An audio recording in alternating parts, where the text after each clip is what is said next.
Never thought I'd see a unicorn in my lifetime, said the freckled orange pony. Or two of them. Let her go, growled Trixie. You know, I'd love to, but you see, I'm kinda in a hurry. Now, if y'all be so kind as to take me where y'all live, I'll be needing a place to hide before the clones show up. My hoof, you will. You don't want your pretty mare friend to live, don't ya? Sparkle, who should be more scared than she was, felt a pool of warm liquid gathering on her hind hoof, and its smell confirmed it was blood. That same blood ran down the orange earth mare's leg, off from a wound she suffered on the trunk of her body. That somersault leap exacerbated her injuries, and even now Sparkle could feel the katana rattling almost inaudibly between the orange mare's teeth. You're hurt, Sparkle said to her. We need to bandage you up. Not a chance, pretty filly. I appreciate you giving me the kiss of life, but an apple always takes care of herself and accepts no charity from friends or strangers, especially from unicorns like you. Aside from her duster coat and Stetson hat, the orange pony also wore a watch-like device whose tiny screen turned from yellow to red. She cringed upon that sight, and whatever worries she suddenly developed weakened her. She drooped forward slightly, but she quickly recovered to keep the blade on Sparkle's throat. They're here. Well, if you and your unicorns don't want to die, I advise y'all to take me to your village. Why in all the stars in heaven should we trust you? Asked Trixie. Girl, there are clone soldiers after me. They're the reason why your kind is almost extinct, but I can see stubbornness ain't just for mules. Well, fine, see if your fancy magic can handle 100 clones. Trixie, we can take her to my secret cave, said Sparkle. Sparkle, said Trixie. Sure you're not... Whatever, cried the orange pony. Just get me there on the double. Now drive that thing to that cave of yours.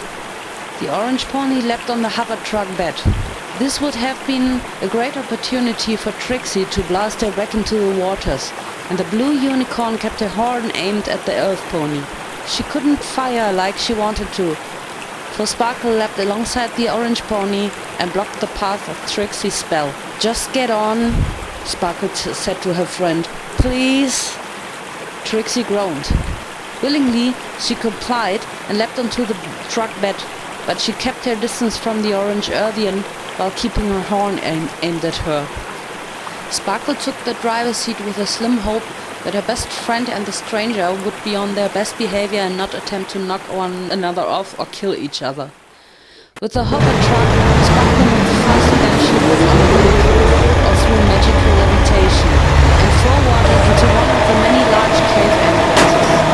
She steered through the twists and turns of the tunnels that were barely wide enough for a newly acquired hover truck, and occasionally she looked in the rearview mirrors to check if the earth pony and Trixie had accidentally fallen off. If they did, Sparkle would have heard and felt something. But so far, neither the earth pony nor the unicorn had lunged at each other's throats. They kept their distance in the small space of the truck that with horn and sword closer one another. Eventually, they reached a tunnel too narrow to pass through with the hover truck, and the three ponies were forced to abandon their transport. This part of the cave system was shrouded in complete darkness, but both Sparkle and Trixie used a glow spell ignited from the tip of their horns to light the way. Once again, Sparkle took the lead, and she worried over Trixie and the earth pony attempting to kill each other behind her back. Eventually, they arrived at what appeared to be a rock wall, but when Sparkle inserted her horn inside a round hole, the machinations behind it were to life. The false rock wall had split open. Electricity powered up several light fixtures to reveal a large room filled with impressive technological trinkets and literature a certain Sparkle had collected and tinkered with over the years. Wall to wall, the secret cave had shelves of artifacts Sparkle proudly tagged and organized. She even had her own mini-library of Earthian books and magazines all the way in the back corner. Get in here, Earthian, said Trixie. Sparkle, let's lock her in. Hold your horses, grinned the orange pony. If you're thinking about locking me up, you best be reconsidering. From underneath a duster, she procured an olive green ball-like object that had a metal attachment at one end, which she held high up in a threatening manner. This here is a fusion grenade, she continued. If you decide to lock me in, I'll detonate it, and this cave system will be so rocked to the core that your village won't survive the cave-in. You're bluffing, Trixie hissed. You'd be blasted along with the explosion. I ain't sure about that. Your friend here has an impressive collection of doohickeys and doodads from the surface. I'm sure I could scrunch up something that would shield me from the explosion. Sparkle, we can't keep her alive. We've got to throw her back into the chasm. We'll do no such thing, Sparkle cried. This goes against our tribe's rules of killing another pony. She'll kill us if we keep her alive. Sparkle stepped closer to Trixie so that the blue unicorn could see the cold stare of her friend and the faint magenta aura forming from the base of the purple horn. Don't hurt her, or I'll tell Mother that you disobeyed my order. Rarely did Sparkle use her position as the chieftain's daughter. This might as well be the first, but for the young mare to invoke her mother's name, she was serious. Despite her fascination with technology and that surface world, Sparkle was an exceptional Maggie sister. If she were serious, Sparkle would be able to obliterate the Great Chasm with a Class 4 spell just to get her way. She hated threatening her best friend in such a manner, but she would not have any pony killed tonight. Thusly, Trixie lowered her head in defeat and trotted backwards out of the secret cave to wait outside. As for you, Sparkle began, I don't need no thanks for that, Sugar Cube. I could have handled your friend. A white metal box, covered in a magenta glow, floated in front of the orange pony. When the glow vanished, the box landed right in front of her hooves. There's bandages and salve in there. Please try not to move and rearrange my things. I will come back later. Though concerned for the orange pony's welfare, Sparkle was still cautious that her guest might suddenly grab the katana with her teeth and slash away once she turned her back. In the first few steps, Sparkle kept her muzzle pointed towards the strangers, whose eyes remained keenly suspicious of her host. The unicorn finally made it out, and trusting her guest, she turned her back. Nothing happened. Sparkle used her magic to close the false doors until there was enough of a crack to satisfy the earth pony's slim chance of escape. While she would appreciate it if she would not touch and reorganize her things, Sparkle knew that the stranger would undoubtedly rummage for anything that might aid her. The unicorn was confident that the stacks upon stacks of batteries providing the secret cave's electricity would last at least a fortnight, and hopefully the orange pony would not use it to signal her comrades and betray the unicorns. There wasn't much in the manner of communication equipment, and Sparkle had doubtfully made sure her secret cave had been mostly shielded with all the lead she could find.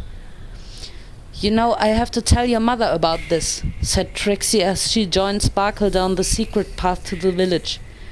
Trixie, please, at the very least, let her recover so she is well enough for me to show her to Mother. Sparkle, this is a serious omen. The Starswell prophecy stated that the appearance of a pony with a Trinity apple glyph and a sword marks the beginning of tribulation. It's just a prophecy, Trixie. Other ponies, Eldians and Unicorn, have washed up at the base of the chasm with a sword. But they were all dead when we found them. I hope you're not keeping her alive for the slim chance that she might know your brother. Sparkle suddenly stopped. It was a low blow, but unintentional nonetheless. Even now she had to restrain her lashing out at her friend for bringing up sad memories about him. Sparkle, I'm sorry, said Trixie, but it's been years. Who knows if he's still alive? He's alive, Trixie. He is. The purple unicorn continued on in silence as memories of her brother flowed forth in her mind. In spite of the harsh training he suffered under the chieftain, he always made time for Sparkle. In some ways, he was like the father she never knew. The two unicorns soon locked onto the soft glow of their village, whose light squeezed through the cracks of an old igneous boulder. It was Sparkle's secret door, despite Trixie and a few other villagers and Maggie's sisters knowing about it. Perhaps the chieftain knew about it, yet she took no action since Sparkle had almost always been punctual to her studies. She could have sealed it tightly with a magic or created impenetrable hexes. Then again, the chieftain never cared enough for her daughter's frivolous hobbies to give a damn. She hardly cared for anything other than harsh study. They were home now. Their village resided at the base of a large and open cave structure where almost all of the houses were hollowed out from the walls, though there were many buildings built as standalone structures on the ground level. The sun spell loomed high above them with enough energy to grow the few crops they could muster on the poor quality of cave soil. It was noon according to the central sundial obelisk, and no other ponies were seen in the streets or outside in their yards. "Stars will spear," Trixie cried. "It's almost time for our prayers. Hurry, Sparkle." The young mares galloped through the main street, past the sundial obelisk, and into the stone temple, where they snuck in the middle of a silent prayer. The entire village of almost 100 was present and sitting on padded pillows on the ground. Sparkle and Trixie tip-hoofed to their seats at the very front. Luckily, Chieftain Velvet had her back turned when her daughter and her best friend sat down. "Praiseth the sun and the moon," Velvet began. She soon recited further praises and the divine struggles of the unicorn race who, at one point, lived on the surface below being driven underground by the Earthians. She led the fold with chants and hymns, all of which Sparkle knew by heart and root, but never took too seriously. Trixie, on the other hand, was a devout unicornian and devoted to Velvet. Sometimes Sparkle wondered if she wanted to be her daughter, if not a candidate to become the next chieftain. The hour had passed, and the sermon had ended. The unicorns stood up from their haunches and, inspired by their prayers, resumed their quiet daily life in the underground cavern village. Sparkle and Trixie tried to sneak out, but the stern calling of Velvet, who had her back turned, froze them. "You two were late," she said. "Meet me in the back in 5 minutes for your punishment." The two mares swore that Velvet had eyes in the back of her head, but more than likely it was her highly tuned mother's intuition. They could not simply just escape quietly or noisily.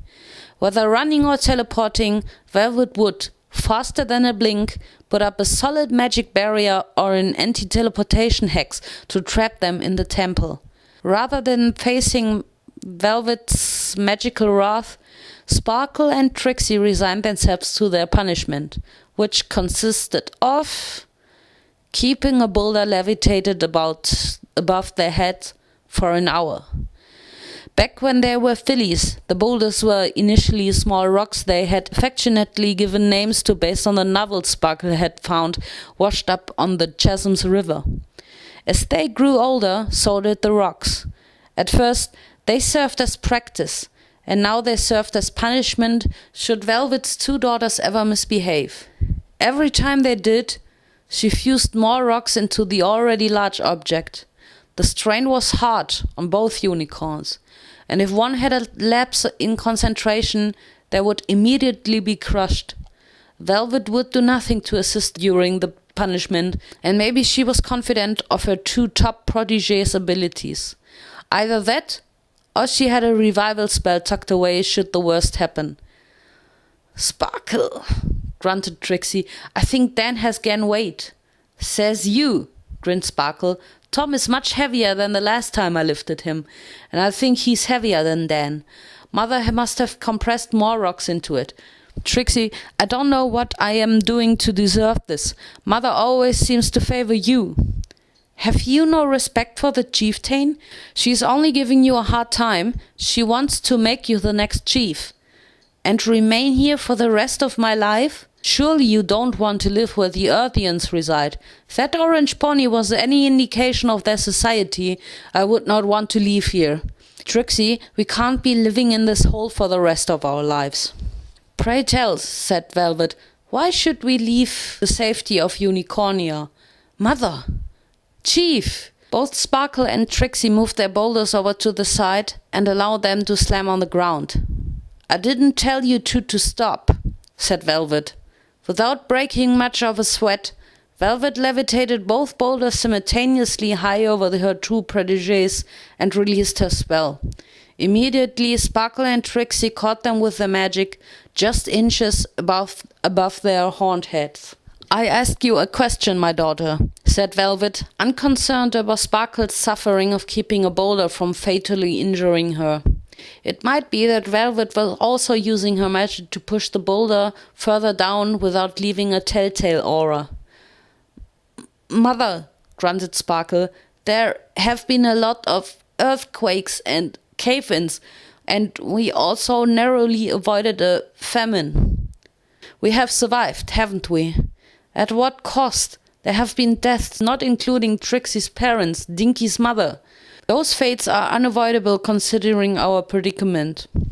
There aren't many of us left, Mother. We have to crawl out of this hole and live on the surface like we're supposed to in scripture. How can we praise the sun and moon if we never see them? There will come a time when we finally take our rightful place on the surface. For now, our priority is survival. We cannot risk any pony crossing the chasm.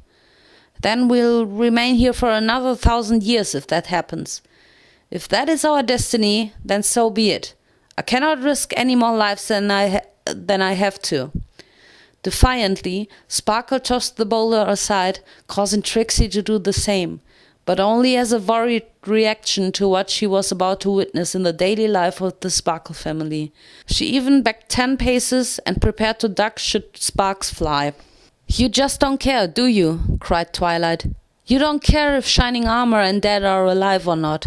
I told you before that you will never speak of them, said Velvet.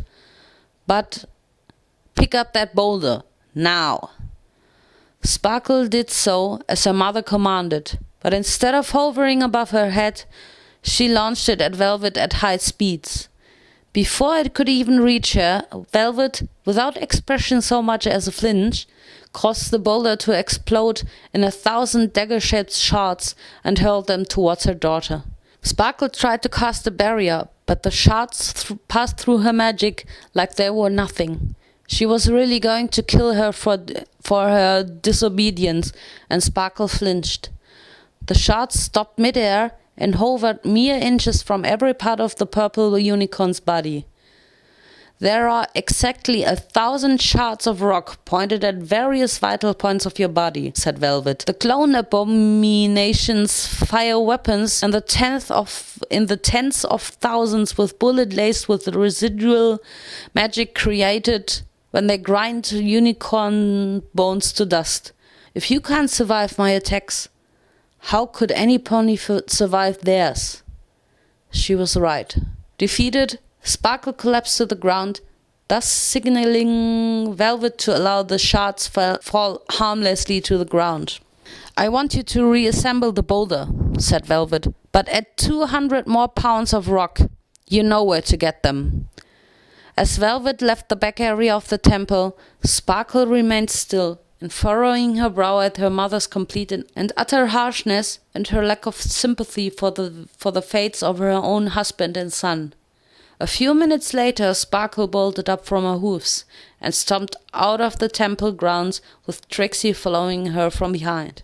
The other unicorns in the village obviously heard the argument, and they made sure to avoid a very angry Sparkle marching down the street, lest they incur her wrath, or worse, the wrath of her mother. You have to assemble the boulder again, said Trixie. Who cares, Sparkle grumbled. She's going to yell at me again. I know you don't want to hear it, but I do agree with your mother. We unicorns may be powerful, but we're no match against the Earthians and the sheer number of their clone armies. Besides, crossing the Great Chasm is a challenge in and of itself. Sparkle suddenly stopped. Oh, why didn't she think of that? Maybe she'd cross the chasm someday, but the best resource about life on the surface world had landed on their shores. The furrow disappeared, and she felt a grin spread across her face. "Oh no," said Trixie, "you better not do what I think what you're doing." "In that case, you don't mind if I go," said Sparkle. "But what about the task your mother, the chieftain commanded you to do? You can't fix up Tom for me, please, just this once. You said that last time, and the time before that, and the time before— Hey, wait, come back."